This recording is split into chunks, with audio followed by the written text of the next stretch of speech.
हा जो आक्रोश तुम्ही पाहताय त्याच्या मागचं कारण खूपच भयानक आहे। ऑनलाईन जुगार आणि त्यामुळं आलेल्या आर्थिक संकटामुळं धाराशिव जिल्ह्यातील एक कुटुंब उद्ध्वस्त झालं। धाराशिवच्या बावी गावात घडलेल्या या प्रकारामुळं परिसरात हळहळ व्यक्त केली जाते।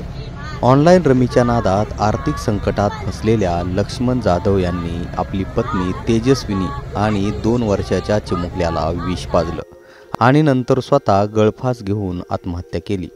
लक्ष्मण यांचा 2 वर्षांपूर्वी प्रेमविवाह झाला होता। ते ट्रॅक्टर चालक म्हणून काम करायचे। ऑनलाईनचं कसं आहे ते खेळून आणि त्याच्यामुळं एखाद्याचा जीव जाऊ शकतो आणि जीव गेले तर ह्याच्यावर शासनाने काहीतरी आळा घालावा असं आमची इच्छा आहे। किती जीव गेले आता 3 जीव गेले, एक मुलगा, पत्नी आणि त्यांचा मुलगा। घराचे दरवाजे बंद असल्यानं शेजाऱ्यांना संशय आला आणि दरवाजा उघडल्यानंतर जे बघितलं ते अत्यंत धक्कादायक होतं। कसं कळालं काय झालंय काय नाही? सकाळी मला एक जण 10 वाजायला फोन केला, 9:30 कॉल लावलेला आहे, हे आहे दुकानाची पत्रा फरला तर मध्ये मूर्ती ऑनलाईन रमीचं म्हणतात काय खेळ काय खेळत ऑनलाईन रमी काय खेळ होतं ही काय आपल्याला माहित आहे। खेळ कर्ज बाजार। लक्ष्मण यांना ऑनलाईन रमी आणि शेअर बाजारात मोठं आर्थिक नुकसान झाल्याची माहिती समोर येते। त्यांनी ते नुकसान भरून काढण्यासाठी जमीन सुद्धा विकली होती अशी सुद्धा माहिती समोर येते। या संदर्भात पोलिसांनी काय म्हटलंय ते सुद्धा बघा।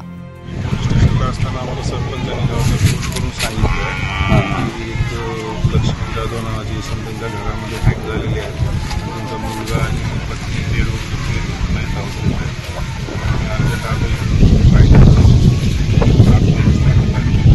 कट केलं होतं। लक्ष्मण जाधव यांनी गळफास लावून घेतलं होतं। त्याची पत्नी आणि बेड झोपलेले होते, मुलातून फेस येत होते। त्याच्यातून प्राथमिक अंदाज असा आहे की त्यांनी पॉयझन घेतलेलं होतं आणि आता गावात विचारपूस केली आणि बाकीचे जे एव्हिडन्स पाहिले त्याच्यावरून प्राथमिक अंदाज असा आहे की कर्जबाजारी झाला होता। ते स्वतःच ऑनलाईन गेमिंग, स्टॉक मार्केट वगैरे याच्यामध्ये ते पैसे गेले असावे सगळे पुरावा पण चर्चा अशी आहे की ऑनलाईन रमीचं त्याच्यात मोठं त्या दृष्टीने तपास आहे। आता त्याच्यानंतर पीएम वगैरे झाल्यानंतर अच्छा, म्हणजे ऑनलाईन रमी असं आपल्याकडून असावं असा अंदाज आहे आता सध्या, प्राथमिक अंदाज तोच आपण आता सांगू शकत नाही। तर पीएम वगैरे झाल्याच्यानंतर ऑनलाईन रमी किंवा अशा अनेक ॲप्समुळं पैसे मिळतात किंवा करोडपती होतं अशा अनेक जाहिराती आपण बघत असतो। यातून काही जण कोट्याधीश देखील झाले असतील, मात्र बहुतांश लोकांना या जुगाराच्या सवयीमुळं नुकसानच झाल्याचं समोर येतंय।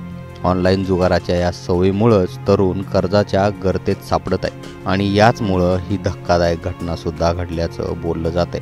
धाराशिवहून गणेश जाधव, मुंबई तकसाठी।